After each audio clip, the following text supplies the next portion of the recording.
Okay, hello everyone. Hope you all doing okay. Today we have our first event by JSC Library Information Skills Workshop for Materials Engineering students.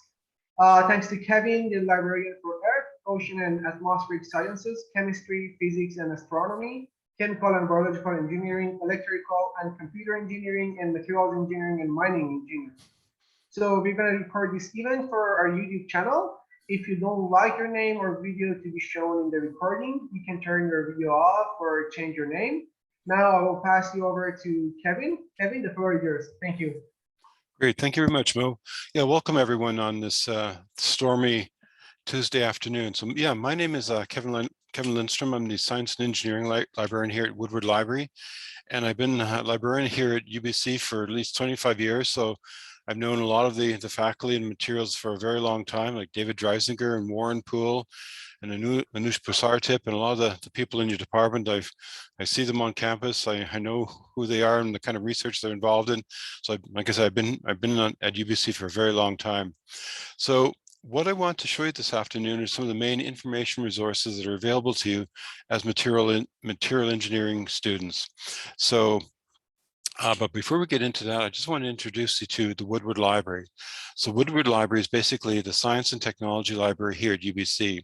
So we cover all areas of the pure sciences, so everything from astronomy to zoology, chemistry, physics, etc., astronomy as well. And we also cover all the engineering disciplines, so mechanical, materials, mining, etc., chemical. And we also do, as you see on our website, we deal with forestry. We deal with all the health sciences, so medicine, dentistry, nursing. And you can also see we do with land and food systems. So that's forestry, agriculture, yeah, those two departments as well. So it's a big library, and we have a lot of departments. So we have all the librarians who support those departments here in the Woodward Library. And for those of you who aren't familiar with where Woodward Library is, we're right next door to the UBC Hospital. So I'd say from here to the Materials Engineering Department to the Forward Building, I'd say, well, today's a rainy day, so you might walk a little bit faster, but I'd say it's about an 8-minute walk between Woodward Library and the Frank Forward Building.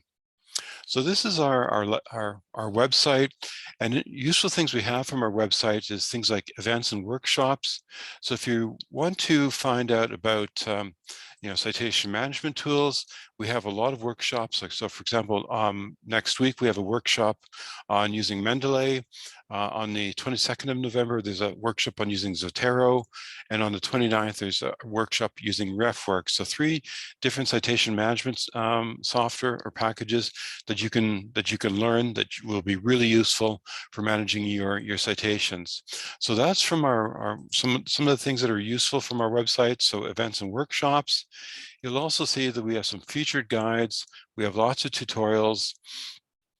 And we have things like journal abbreviations. So if you come across a really obscure materials engineering journal and you can't find out, and you don't know what the full name of the journal is, there's 2 really good links. The Science and Engineering Journal Abbreviations is a list I maintain.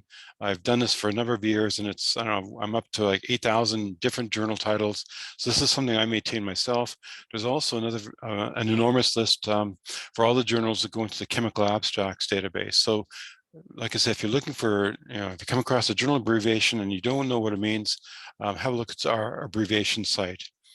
So this is our page for the Woodward Library. And before I go any further, you probably all know about this, how to connect from off campus, but I just want to make sure that you know about the Open Athens login. So Open Athens is how you connect your electronic device, your laptop, your smartphone, your computer, your tablet, your iPad, whatever you happen to be using. That's how you connect to the campus network, is by going through Open Athens login. You'll log in with your CWL, your campus-wide login, and once you've done that, you've established essentially a network connection between your device, like I say, your laptop, your tablet, your iPad, whatever you're using, your smartphone, and the campus network. And once you've done that, you can access all the UBC Library resources I'm going to be showing you this afternoon. So that includes things like, our ebook collection, the online databases, the online journal collection, our standards collection, all the content that we subscribe to is available to you through Open Athens. There's another really useful link called My Library Account. So if you happen to sign out print books from the library, and it doesn't matter which library, it could be the Kerner Library, it could be the Woodward Library. Let's say you want to learn, you're learning French and you sign out some French books, you can renew your library account. You can renew your library books by going to My Library Account. So what you'll do there is log on to your account, your account via CWL, and you'll see all the books that you've signed out. And rather than having to bring those books back to the library in person, you'll see all the books and you can renew them online. So it's a really nice way to avoid overdue book fines. So that's My Library Account for your print book collection, and Open Athens login is for accessing the UBC Library from anywhere around the world, as long as you've got internet connectivity. So I thought we'd get into our subject guides. So we've got an engineer, our list. This is our A to Z list for all the engineering departments that we support. So everything from biomedical, chemical, civil, engineering, electrical, etc. And you'll see that there's a page here for materials engineering. And lastly, there's me and there's my contact information. So if you have any questions at all about accessing the library, you can't find a particular journal, you think you're aware of a book that we should have, but we don't, please let me know and I'll send me an email and I'll help you out as soon as possible. That's my job as a librarian, is to support all of your research needs. So the Materials Engineering Subject Guide or Research Guide is basically a summary of all the most important online databases, ebook collections, etc., that you have access to. So in terms of online databases, the two databases we're going to be looking at this afternoon are Compendex and the Web of Science. There is an excellent database for SciFinders. So if you're interested in alloys information or really specific chemical compound or composite information, we can also look at that, but maybe at a different workshop. There's also a database called OnePetro, and OnePetro is an excellent database for petroleum engineering. So if you're looking at, let's say, pipeline corrosion, pipelines, steel, etc., it's a very useful database that has some very unique content. We've just subscribed to a database called Scopus, and it kind of allows you to do keyword searching and citation searching, but we're not going to get into Compendex or Scopus today. Now, I also have a little, you'll see we've got under the Get Started box, we've got two links here. There's a Google Doc, which is just our outline for today. And there's a little Google Doc here, questions. So if you have any questions at all, that come to mind later on, you can either email me directly or you can put your questions into the Google Doc, and I'll go back and, when the workshop is over, and answer your questions in more detail. Now you'll also see here on the left-hand side with some of our book collections. So we're going to be looking at some of these book collections in a few minutes. There's the ASM Handbooks Handbooks Online collection, which is the entire ASM ebook collection. And I think there's right now, I think there's about 24 volumes. So all this is available to you online. There's novel.com, which is an excellent online ebook collection from Elsevier. Lots of good content, things like it also provides you with access to the ASM handbooks collection, as well as sort of reference works like engineering alloys, metals and alloys in United Numbering System. Lots of really excellent alloy composite materials related information in novel.com. There's some other ebook collections, so Springer ebook and ChemNet Base will give you access to things like the CRC Handbook of Chemistry and Physics and some other chemistry related titles as well. Now, in terms of dissertations, we're going to be looking at these databases in a few minutes. The two most important ones are probably Circle, which is the library's digital repository. So when you graduate, your master's or your PhD dissertation will be made available to anyone around the world via Circle. So people can read it, they can cite it, they can download it, etc. And we also have another excellent database called ProQuest Dissertations and Theses Global. So it's an excellent database for finding out or discovering other PhD dissertations from other universities outside of UBC. So that could be like, MIT, Caltech, schools across Europe, Asia, China, etc. So an excellent database for discovering research, like dissertation research outside of UBC. We also have some very good standards collections. So we've got access, or you have access to the ASTM database. This is called the ASTM Compass. So all ASTM standards are available to you.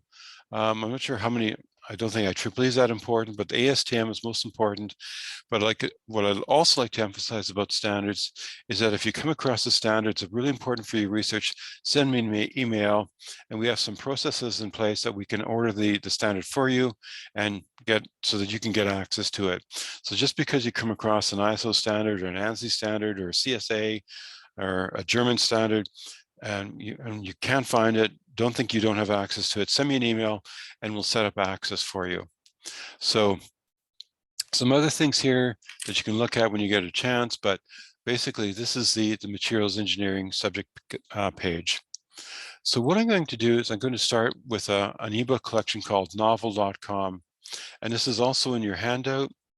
So novel.com is a collection we subscribe to and it's a really useful collection for finding, let's say, numerical property data. So let's say if you're working for, looking at an alloy and you want to know about specific, properties of an alloy, you can do a keyword search. So let's say you're looking at an alloy called A356, and I'll just give you an example of how this is going to look.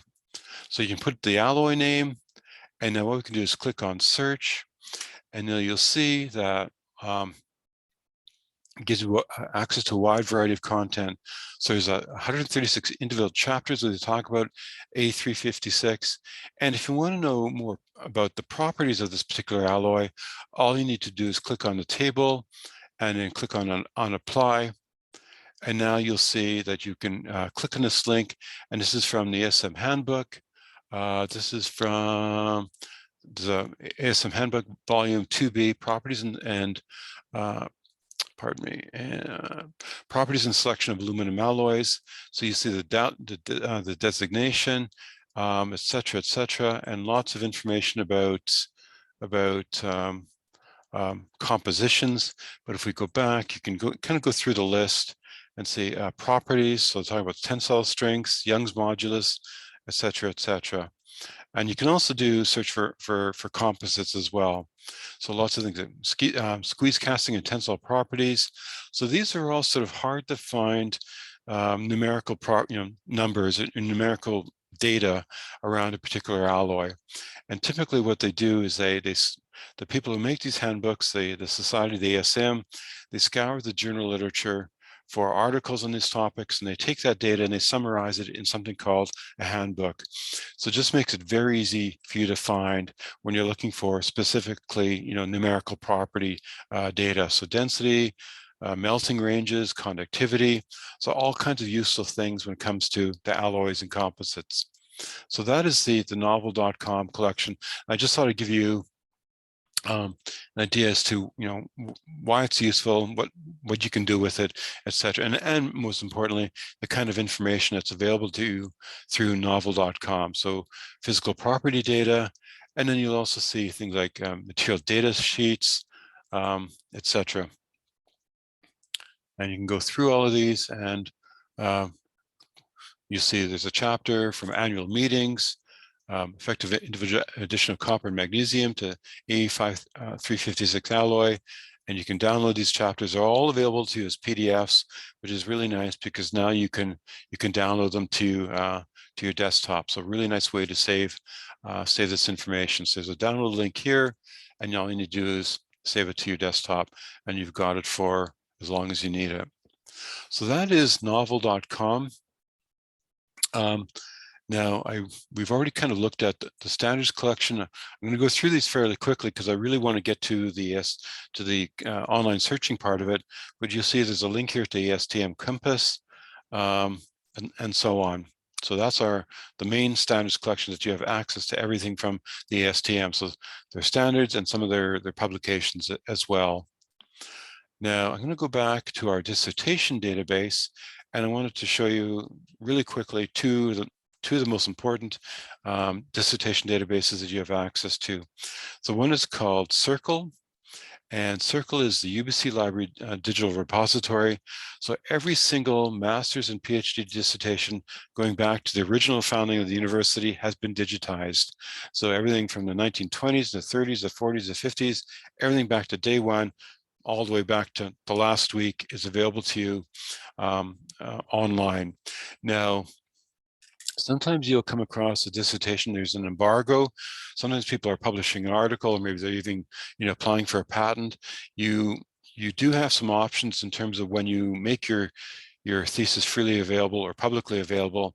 If you want to hold back on that, you can embargo your thesis for a period of time, a month, 6 months, a year. It's really up to you. Or you can make it freely available the minute you submit it. So there's a link here to theses and dissertations. And I'll show you really quickly how this looks. This is our link. And what you can do a fairly basic search interface, but what you can also do is you can browse by, so this is UBC Vancouver, UBC Okanagan dissertations are also available, but through our platform. If you scroll down, there they are. But you'll see if we go to materials engineering, so there's 802 dissertations. I'm not sure what the difference is between metals and materials. Maybe it's an older name, I'm not sure. But you'll see that there's 614 and there's 244 PhDs. We can click on that link, and what we can do now is you can look at the most recent. So you'll see already there's some dissertations in 2021. I'm guessing gold leaching. This is like maybe David Dixon or David Dreisinger's students, but you'll see all the dissertations here that are available to you. And all you need to do is click on the link, and you'll see there's the abstract, and then you'll see a link here for the PDF, and you can just download the dissertation right from there. So if your advisor ever says to you, oh, yeah, I had a student a couple of years ago, they did their PhD with me, have a look at it, because they've some really good data, some really good methodologies in that thesis. Go have a look at it. So you know the name, or you even know the advisor. So where do you go for it? So what you want to do is you want to go to the Circle database, because Circle is where every single UBC dissertation is found. And you can either do a keyword search. So you could say, if you know the advisor, you could probably just say, let's just see all the recent dissertations or students that Anusha's has supervised. So here's one from 2021. So not surprising, interlayer toughened composites. And if we look at the PhD, the PhD, or the PDF, I should say, and you'll see, there's all the people on his examining committee. Oh, and who's the advisor? Okay, there's the committee.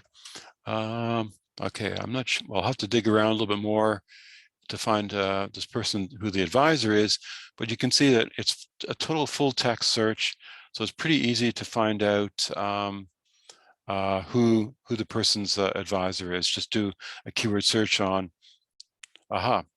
so Goran Fernland, and there's Professor Pisartip again, and so on and so forth. So lots of good stuff. So really easy to find dissertations from by the author, by keyword, or even by the advisor. So that's how you can access the Circle collection.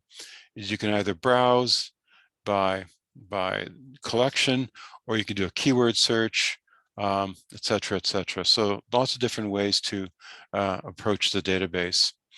But you'll see that if we do just run our search, so the most recent, there's already quite a few from 2021. So there's already 4 or 5 here already. I don't see anything embargoed, but sometimes you will see a little link. But that's all the most recent dissertations. So these are specifically PhDs. So what we can do is we can go back and we can, oops, I'm sorry. Let's just go back. Hang on. Let's go back to, boy, we're really doing well here. Okay. So what we're going to do is we're going to go back to Circle, and 244. but you'll see there was a link to for master's theses as well. So you'll see all of them listed here, most recent first. So that's how you access UBC dissertations.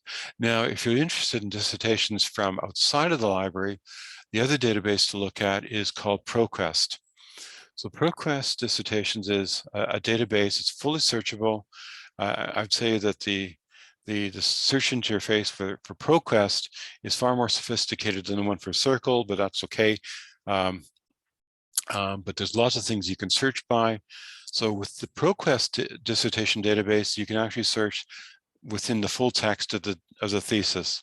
Now that can be kind of useful if you're looking for some really specific factoid or some code or some numbers, etc. Or if you like, you can just say, I'm going to search anywhere except the full text, or I'm going to just search the abstract. And let's just say you're interested in this particular alloy again, and let's say microstructure. Okay. We're putting in our keywords.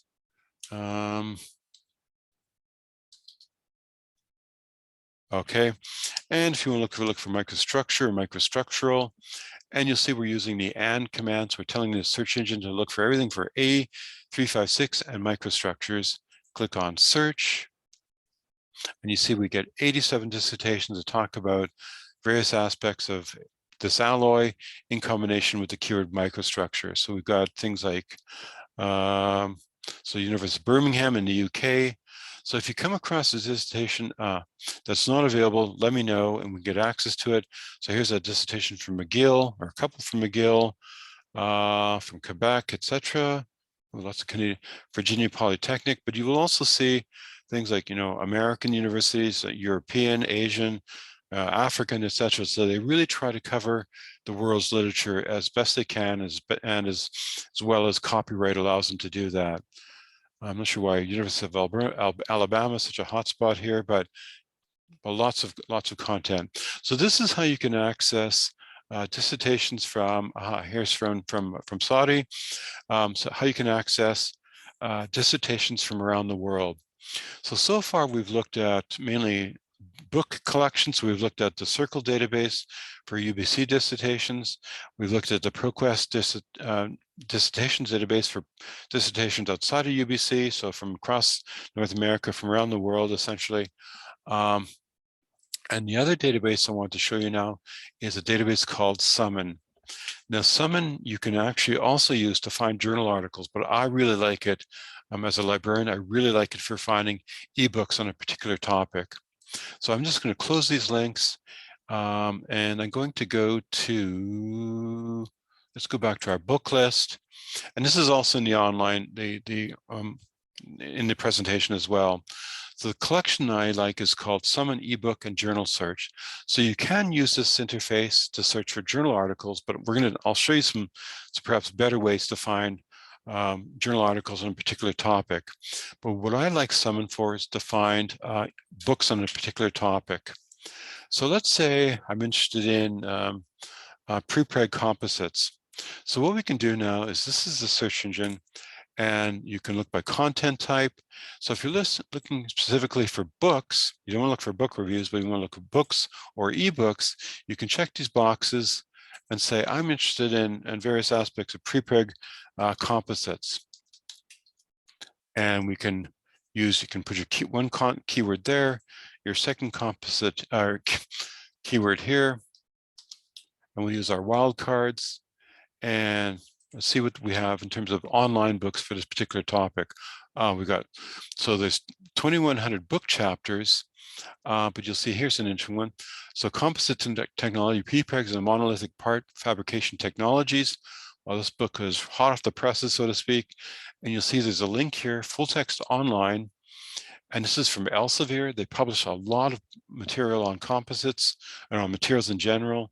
And all you need to do is click on full text online. You'll have access to the entire book. Okay, so composite technology. And what you could do now is you can download individual chapters. You can download the entire book. It's really, really up to you. So here's a interesting chapter. prepreg technology, and you can download the PDF, and you'll see there's some historical background. So books are kind of nice. They're a little bit more expansive than a standard journal article, which is five or 10 pages long maximum with 30 references. Books and dissertations are really nice because they're much more broader in scope, a lot more background information, and lots of introduction, lots of nice graphs, things that you may or may not necessarily see in a journal article. So that's why you want to perhaps take advantage of books. Let's say you're doing a presentation, you've got a seminar coming up, and you need some nice figures and graphs to jazz up your presentation. Have a look at the book collection. But this is available to you as a PDF, so it's fully downloadable to your desktop, and you'll have it as long as you need. So that is a really quick way to access the library's book collection. So you can do your keyword searching. And then what you can also do is if you really want the most up-to-date books, you can go, last 12 months, last 3 years, etc. And if you really want to be very, very precise, you can go back and we'll do a new search.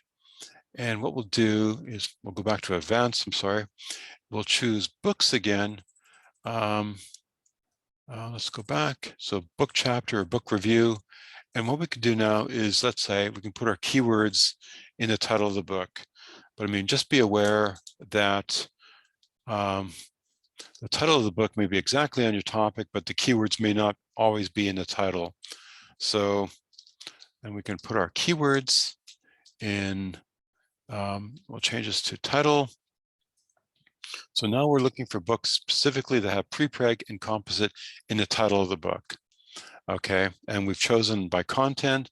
So either book we don't want book reviews, we want books or ebooks or book chapters, and simply click on search.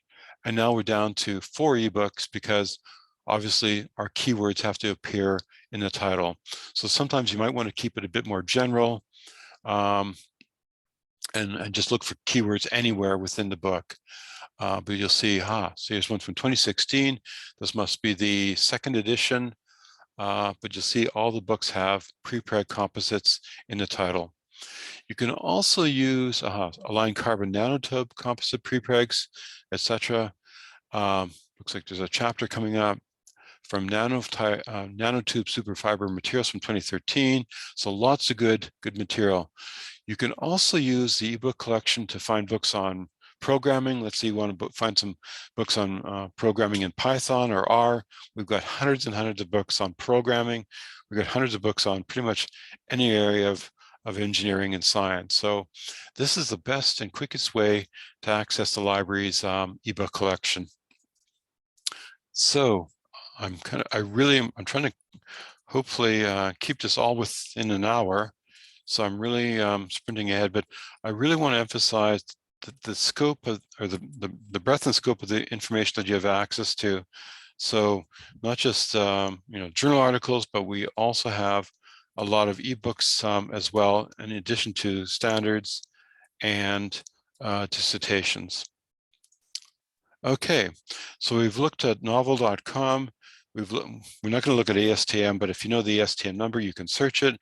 In terms of dissertations, we've looked at Circle and ProQuest, and we've looked at the UBC Library Summon interface, and this will give you access to the library's entire ebook collection, regardless of publisher. It could be publishers from Elsevier, Wiley, all the top ebook publishers are available to you there. So that is where we are right now. So now the next point now is we're going to go and do some journal searching. So let's go back to our materials page. And I would have to say the biggest challenge I have the biggest challenge I see that most students have is, you know exactly what you're looking for, but sometimes it can be difficult to translate the kind of information that you're looking for into an effective search strategy. So sometimes, the things are developing a list of keywords based on your research focus that match the keywords that are in the title of the article or in the abstract.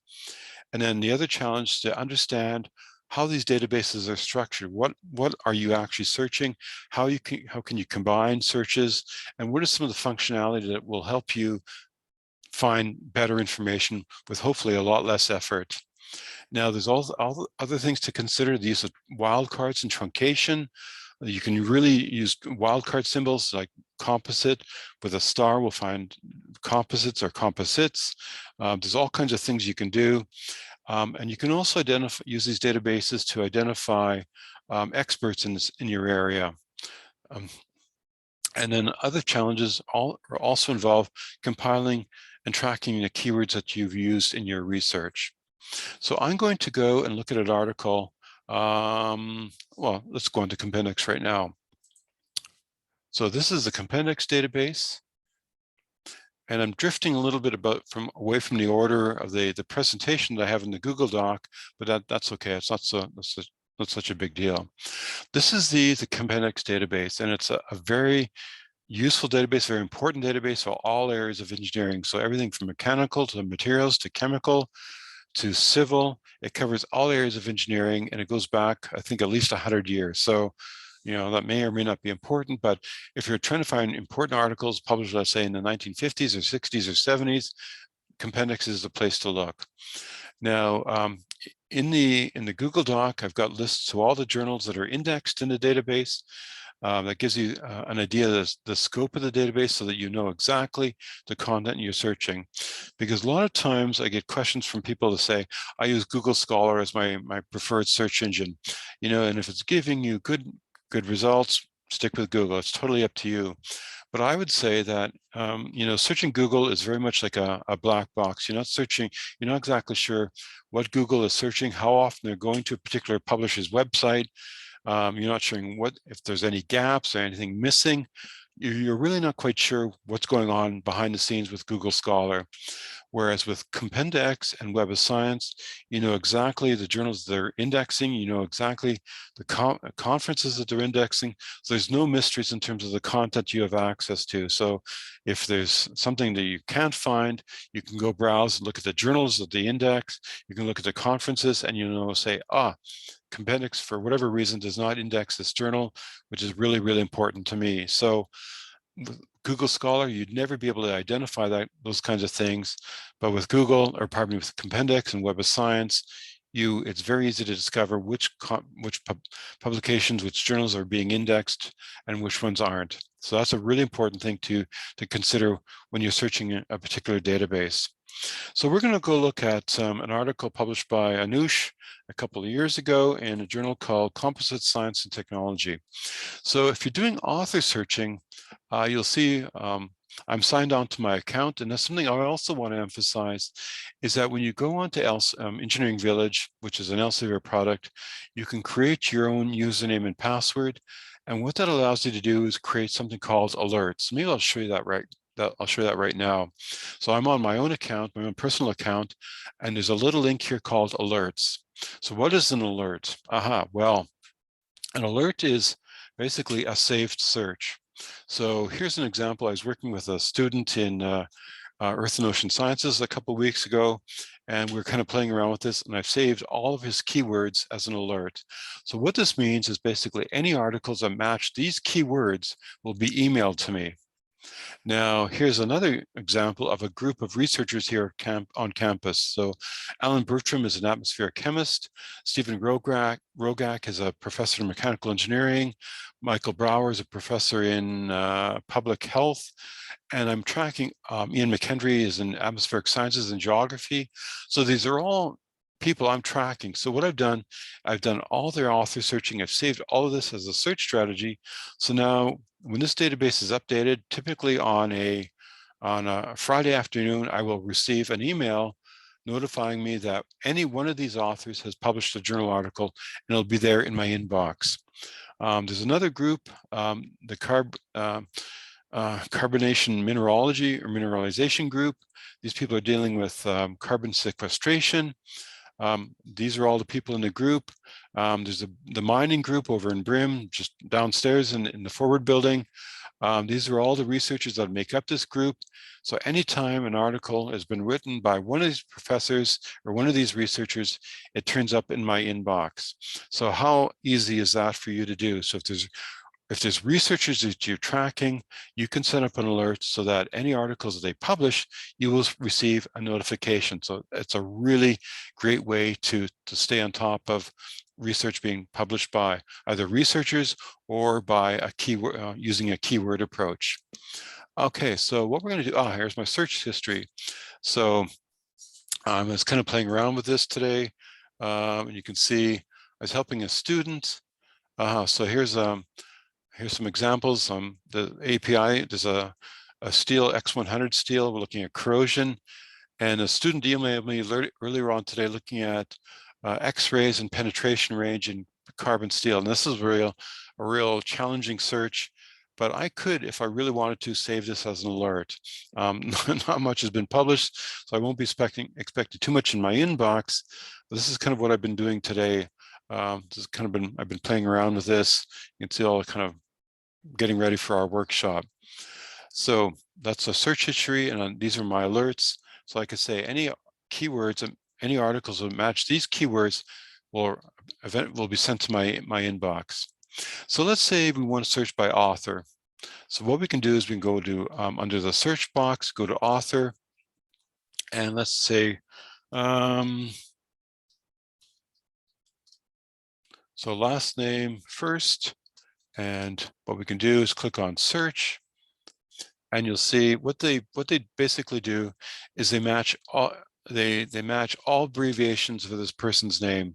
So sometimes people are really inconsistent. Sometimes they use their first initial. Sometimes they use their first name and middle initial. I used to work for a professor at the University of Alberta, and his name was David Cruden. And sometimes he published articles under Dave Cruden, David M. Cruden, DM Cruden. The folks at Compendex make it really simple. They grouped all the variations in this author's name in one place. So what we can do now is simply click on view the records, and you'll see we're going to get the most recent first. And lo and behold, here's something from 2021. And you'll see right here on the left-hand side is something called Create Alert. I'm going to click on that, and I'm going to say, sorry. I'm going to save that on a weekly basis, create alert, and now I basically will never have to search for any articles written by or co-authored by Anush Prasartip again, because I've created an alert, which means I've automated this process, and now I've made it really, really easy.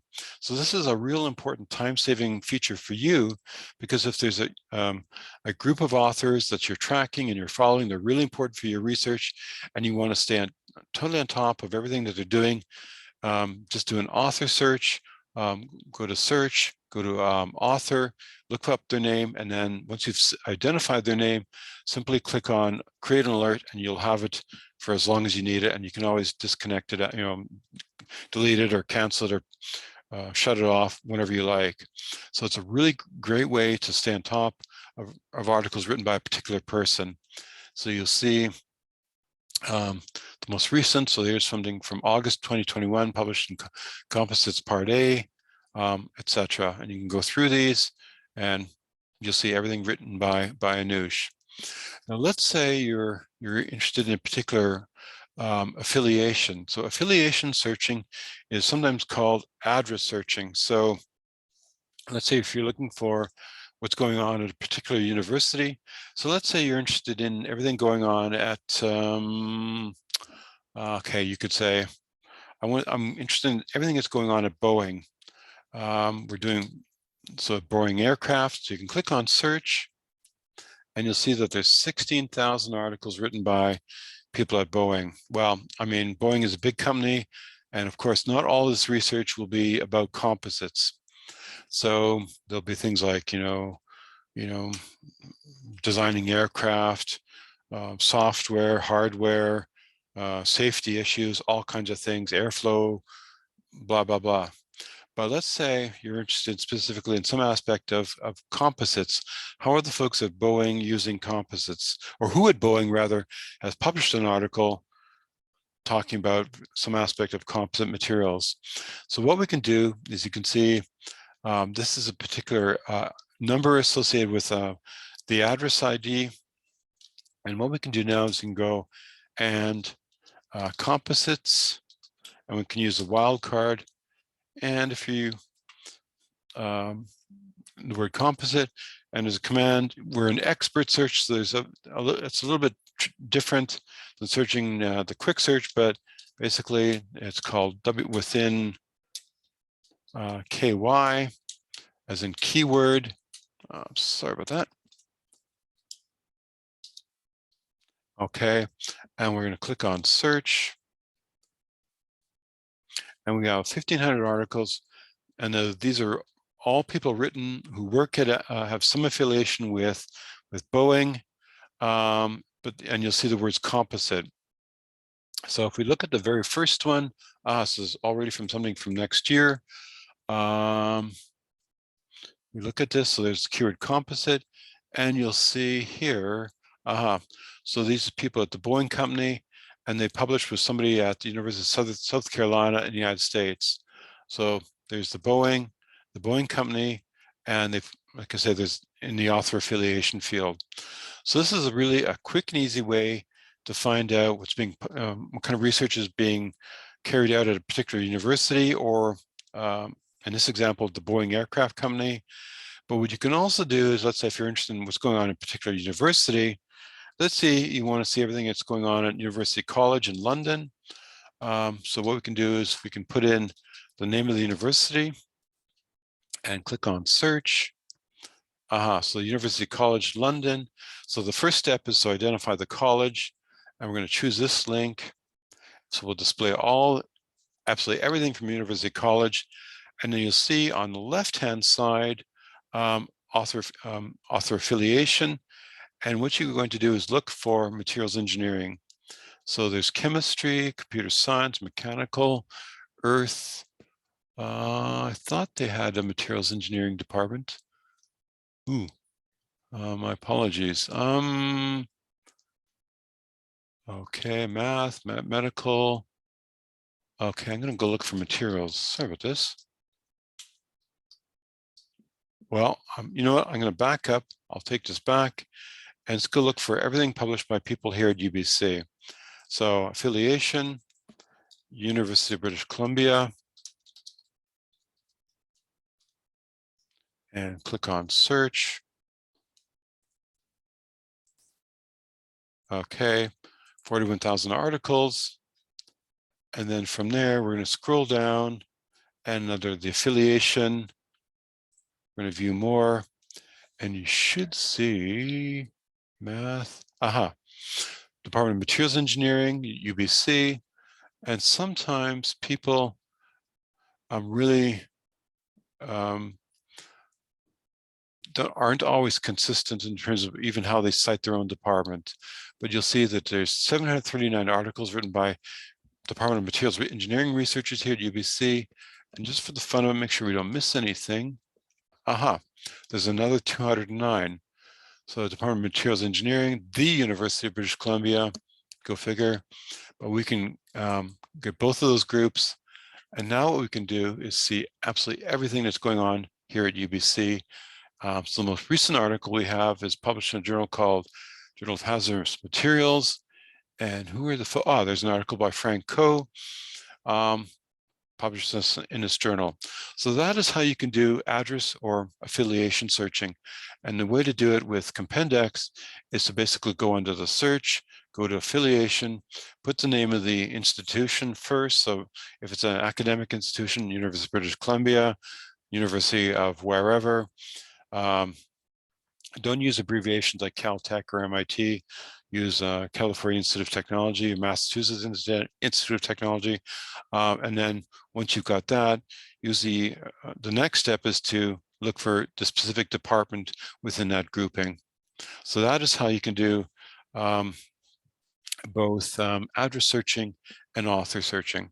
So let's go and look at that paper. It's in in the outline in the Google Doc, but I'm going to go look at it's written by, actually, let's go on to, let's just do a quick search. And I know who the two co-authors, so we can find this really quickly.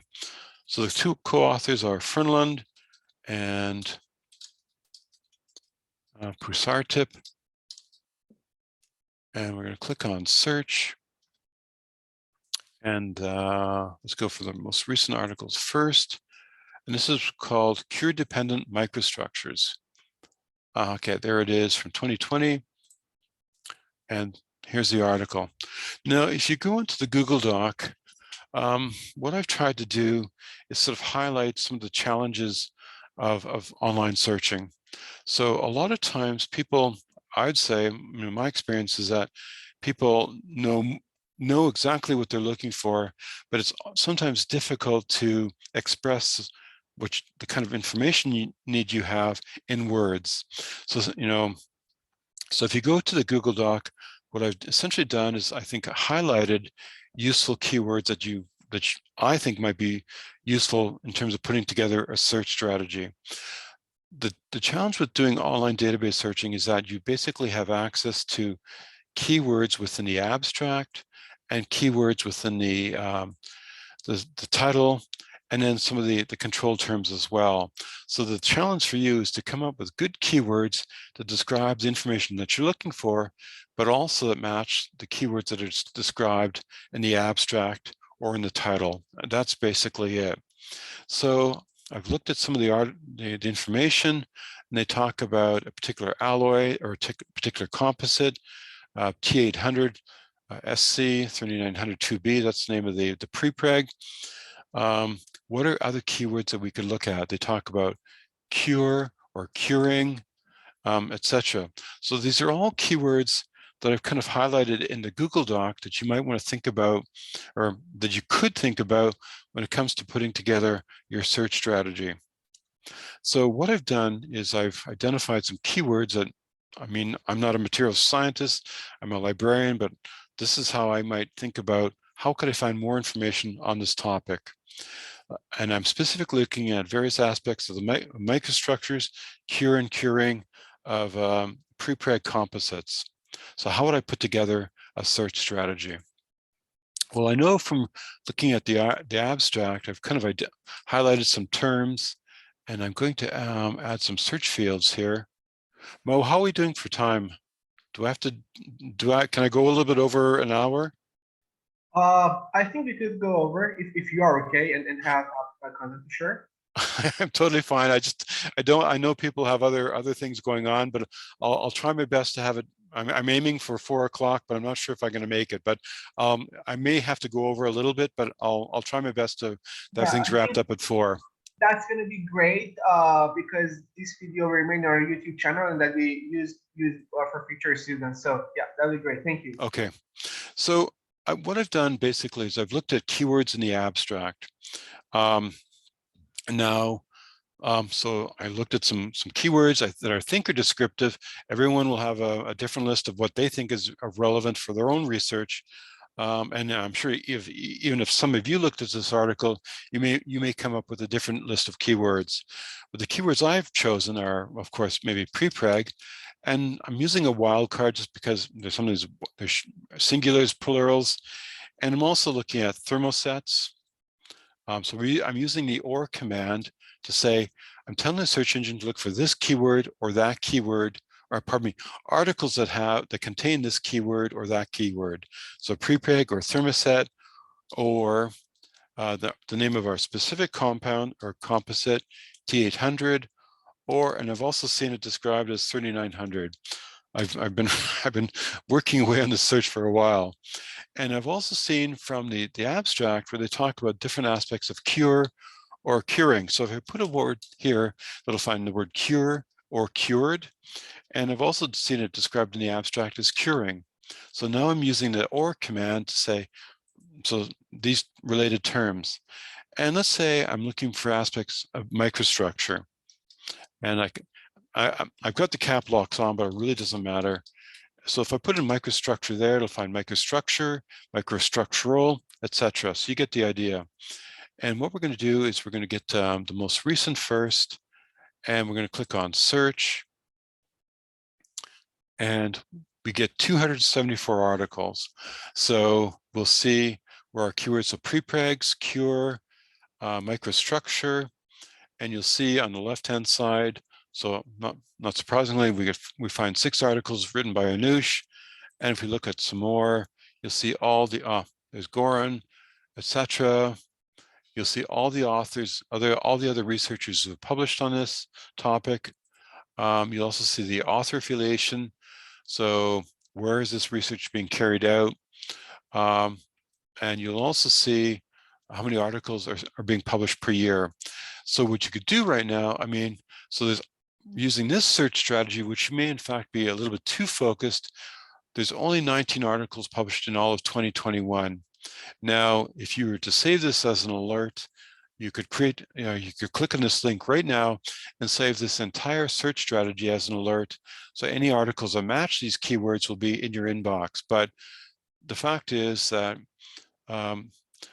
for all of 2021, there's 19 papers published. So you're not going to be getting a whole lot of information coming into your inbox. So you might want to even think about making this more broader. You could take out a keyword and say, let's say you look at various aspects of curing, and this will probably generate a whole lot more activity, 9,200 articles. And you'll see that last year, there's 365 articles. And if you want to get an idea as to how many articles are going to be coming into your inbox, if you were to save this as a search, what you can do is you can go by date and update. So this is how many articles per week. So if we look at the last 4 weeks, you'll be getting pretty reasonable amount. 38 articles will be coming into your inbox. So it may look that like your search is generating a lot of activity. I mean, historically it is, but if you look at the last month, you will receive references in your inbox, references to 38 different journal articles. So this is kind of like I say, the challenge that most people have is when they're doing their search. How do you know? I mean, I work with students all the time, and the challenge really is to come up with, okay, well, I know what I'm looking for, but often people don't think about, alternate terms. They don't think about, well, how can I best use the wildcard? And sometimes if you come across a good journal article, it will give you some ideas in terms of how you can other keywords that you can incorporate into your search strategy. Let's go back to date and let's go look at last everything for 21. So we get 20 articles. So they talk about interlayer toughened composites, properties, thermosets, etc., curing epoxy. Lots of ideas that you could, if any of these articles are of relevance, these are all keywords that you perhaps could incorporate into your search strategy. So the challenge is when you're doing an online search is that you don't want to make it so narrow that you potentially miss articles because you've so honed in on a specific, material or a specific kind of alloy, and you've made it so focused that you're missing articles. But on the other hand, you don't want to make it so general that you're getting, you're getting 5,000 articles every week. That's not really what you want to do.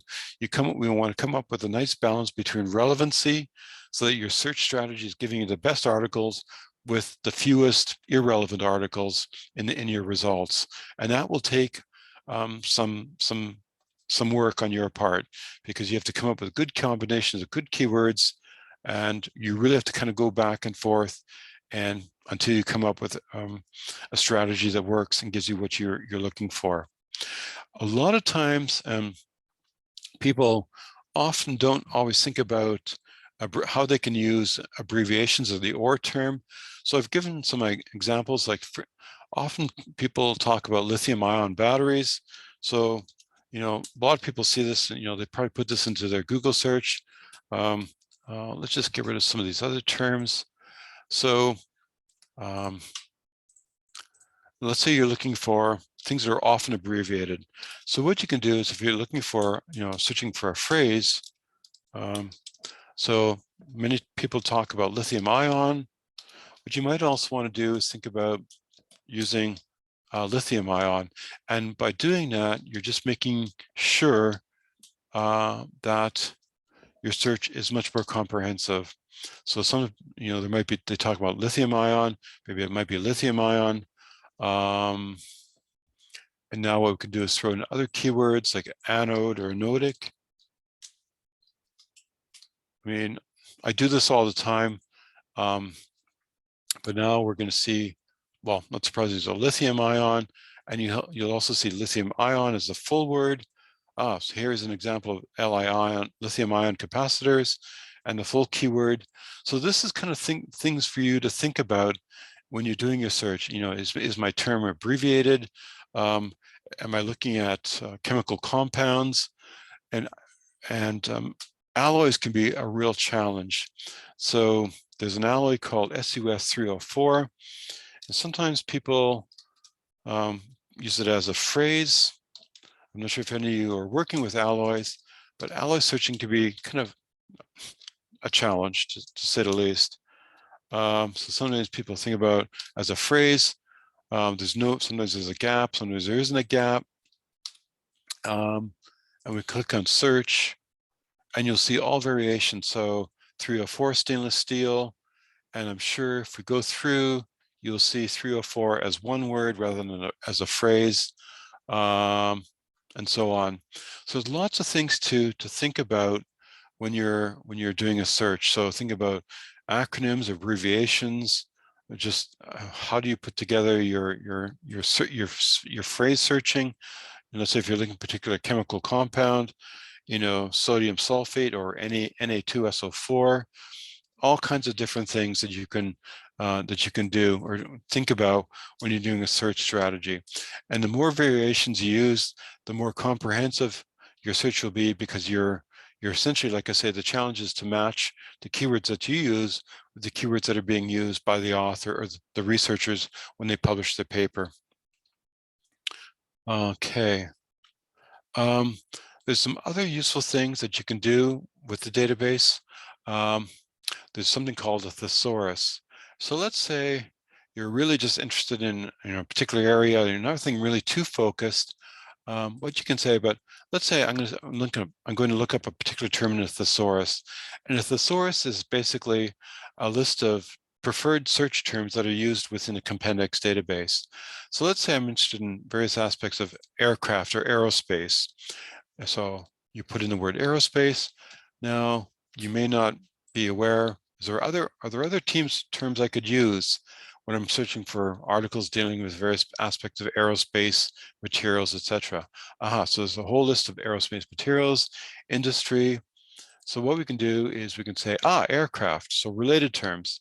So what I can do now is I could either click on these terms and search them here, or I can go back and say, I'm interested in everything that talks about, various aspects of prepregs,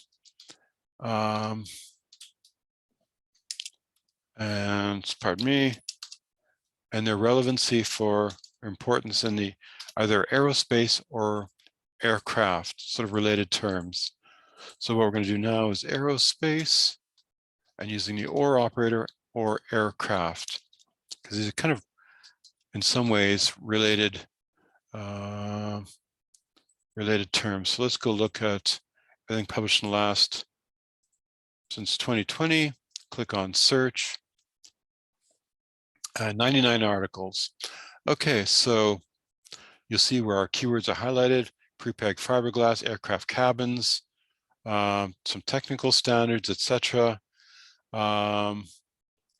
This is creep compaction. You'll see all our two keywords. This is a very general search. That's probably why we're getting so many articles. Now, one thing I should mention now is, how do you manage? You've run your search. What do you do with this information? So for those of you who are using Mendeley, Zenodo, RefWorks, pretty straightforward. What you could do is you can go through and check individual boxes. So this an interesting article that you want to keep, and you can click on individual boxes and you can scroll through. Okay, these are all relevant articles. I want to keep the citations. So what you can do now is you've got some options now. So you can email them to yourself. You can email them to one of your classmates, your colleagues, your advisor. When you come across a great paper, you can put in your email address and share your email, the citation, who you're going to share it with, etc. What you can also do is you can go onto this box, the down arrow, and this is where you can do all kinds of things with your citation information. You'll see there's a link here to a direct link to Google Drive, so you could put your citations into Google Drive. You could put them into Mendeley. You can also put them into you could save them as an Excel spreadsheet, a CSV file, if you're using BibTeX, or EndNote. It doesn't really matter. If you're using Zotero, you'll see that Zotero is not mentioned here, but Zotero, every citation management package out there recognizes this format, this .ris file extension, and that way you can save it onto your desktop and upload it into whatever citation management package you're using. So you've got lots of options in terms of managing your information flow. So you've come up with a good search strategy, you're getting some good articles, you're saving a search strategy as an alert, and every Friday afternoon you're going to get some articles from that, hopefully from that alert saying, here's the newest articles published on this topic, and you'll log on to Compendex, and then from there you can manage your information flow by either putting it into Mendeley, to RefWorks, into your Google Drive, you can Dropbox, whatever you're using. I probably wouldn't recommend saving as a text file. You don't want to have, an enormous text file, because it's not very functional. You can't really do it much with text other than save it. But there's other things, other formats you can use. So it's a really quick and easy way for you to manage your information as it's coming in. So you've come up with a good search strategy, which could be either keywords or authors. And then from there, you've run your search, you're displaying your results, you're choosing the papers that are of relevance. And once you've done that, the final step is, well, of course, you want to track down the article, of course. But you also probably almost as important is you want to save the citation information, because sometimes you come across really useful, important articles and you're not quite sure how you got there, but believe me, when you find them, and you want to make sure that you save them right away. So but of course now you've got the PDF, and you can go through and you can read the abstract information, but of course the most useful information is buried within the full text of the article. So that is a really quick intro into Compendex. Like I say, as a librarian, the challenge I often have is assisting people with translating their information request into sort of keywords that the database will understand. So typically the structure is subject, title, abstract. So those are keywords from the title of the article, keywords from the abstract, and the keywords from the subject heading, in some combination with perhaps an author affiliation, etc. And that's really the challenge of online searching, is to understand, well, when I put in these keywords, what kind of information am I going to get back? And how can I make my search as focused as possible to get, so that I'm not either missing articles or I'm dealing with information overload. So those are the two things you have to kind of balance. And you'll also see on the left-hand side, you'll see where this research, or who is doing the research, where the research is taking place. And you'll also see important journals, so composite structures, composites part B, and you'll also see which societies, so Elsevier, say SAE International, which organizations, or which publishers rather, are publishing this important information. So Springer, so you kind of see all the publishing information. So this is the kind of content you'll probably never see with Google Scholar, the kind of black box approach to online searching. Get a hold of me, so you can always feel free. So I really recommend emailing me anytime you have a question about the library, different ways to approach a particular database.